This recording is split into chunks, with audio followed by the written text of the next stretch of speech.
As I stand here today to share a few words about my mom, I feel her looming presence behind me. And I know exactly what she's thinking right now. Jeb, keep it short. Don't drag this out. People have already heard enough remarks already. And most of all, don't get weepy. Remember, I've spent decades laughing and living a life with these people, and that is true. Barbara Bush filled our lives with laughter and joy, and in the case of her family, she was our teacher and role model on how to live a life of purpose and meaning. On behalf of our family, we want to thank the thousands and thousands of expressions of condolence and love for our precious mother. We want to thank Mom's caregivers for their compassionate care in the last months of her life. I want to thank Neil and Maria for their next-door family love of our parents, and thank John and Susan for their eloquent words. Meacham, you might have been a little long, but it was beautiful. We want to thank Russ and Laura for their friendship and pastoral care of our parents. And we want to thank all that are gathered here to celebrate the life of Barbara Bush. Now, it is appropriate to express gratitude because we learned to do that at a very early age. You see, our mom was our first and most important teacher. Sit up, look people in the eye, please say please and thank you, do your homework, quit whining and stop complaining, eat your broccoli. Yes, Dad, she said that. The little things we learned became habits, and they led to bigger things like be kind, always tell the truth, never disparage anyone, serve others, treat everyone as you would want to be treated, and love your God with your heart and soul.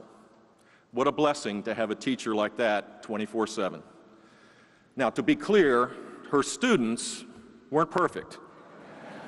That's an understatement. Mom got us through our difficult times with consistent, take it to the bank, unconditional, but tough love.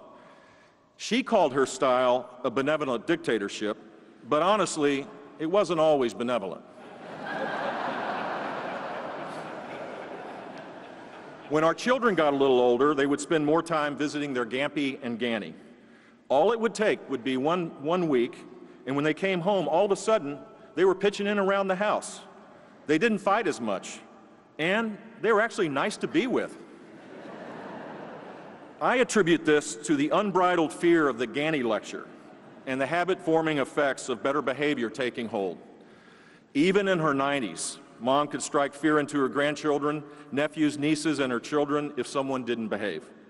There were no safe spaces or microaggressions allowed with Barbara Pierce Bush. But in the end, every grandchild knew their Ganny loved them. We learned a lot more from our mom and our Ganny. We learned not to take ourselves too seriously. We learned that humor is a joy that should be shared.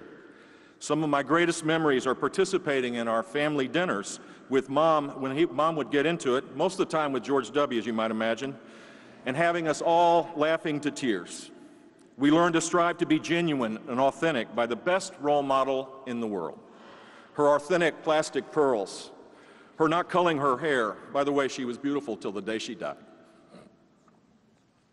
Her hugging of an HIV/AIDS patient at a time when her own mother wouldn't do it. Her standing by her man with a little rhyming poetry in the 1984 election. In 1,000 other ways, Barbara Pierce Bush was real, and that's why people admired her and loved her so. Finally, our family has had a front row seat for the most amazing love story. Through a multitude of moves, from New Haven to Odessa to Ventura to Bakersfield to Compton to Midland to Houston to D.C. to New York to D.C. to Beijing to D.C. to Houston to D.C. back to Houston and Kennebunkport. Whew. Their love was a constant in our lives. My dad is a phenomenal letter writer, and he would write Mom on their wedding anniversaries, which totaled an amazing 73 years. Here's one of them written on January 6, 1994. Will you marry me? Oops, I forgot we did that 49 years ago. I was very happy on that day in 1945, but I'm even happier today. You have given me joy that few men know. You have made our boys into men by bawling them out and then, right away, by loving them. You've helped Darrell be the sweetest, greatest daughter in the whole wide world. I have climbed perhaps the highest mountain in the world, but even that cannot hold a candle to being Barbara's husband. Mom used to tell me, "Now, George, don't walk ahead." Little did she know I was only trying to keep up with Barbara Pierce from Rye, New York. I love you. The last time my mom went into the hospital, I think Dad got sick on purpose so that he could be with her. That's my theory, at least, because literally a day later he showed up with an illness. He came into her room when she was sleeping and held her hand. His hair was standing straight up. He had on a mask to improve his breathing. He was wearing a hospital gown. In other words, he looked like hell. Mom opened her eyes and said, "My God, George, you are devastatingly handsome."